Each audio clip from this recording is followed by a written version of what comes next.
Eski camiyi yıktık, yenisini yaptık. 3 kat yaptık. Mahallelilerin yardımıyla, hayırseverlerin yardımlarıyla yaptık bunları. Fakat şu anda camimiz sergisi eskimiş. Bir. İkincisi doğal gaz çekeceğiz. Bizim elimizde yetecek kadar yok. Onu yardımseverlerden istiyoruz.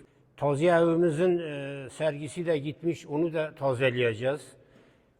Altı rutubetlidir, ona fayans döşeyeceğiz. Allah nasip ederse bunların hepsini yapmak zorundayız. Yapmasak mahalle camisiz kalacak, taziye evsiz kalacak.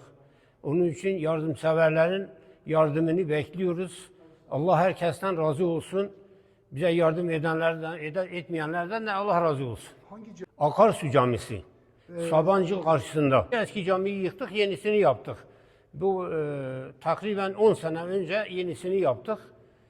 Cami şu anda elverişli ama bu eksikleri var. O eksikleri gidermemiz lazım. Maalesef geziyoruz ama yeteri kadar para toplayamıyoruz, yardım toplayamıyoruz. Çünkü millette parasızlık var daha doğrusu. Onun için yardımseverlerden, zenginlerimizden arzu ediyoruz bunu. Müftülük de destek veriyor, evet.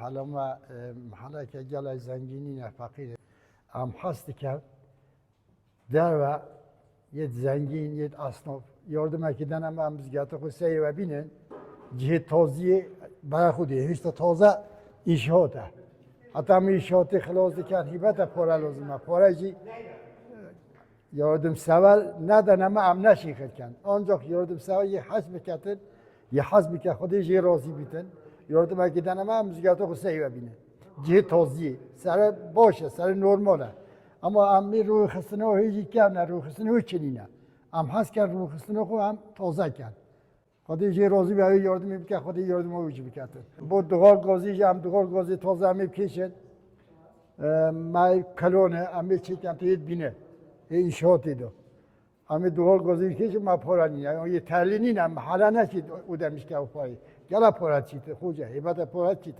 یاردم میکنه تمام رب العالمین یاردم میجیده تیدو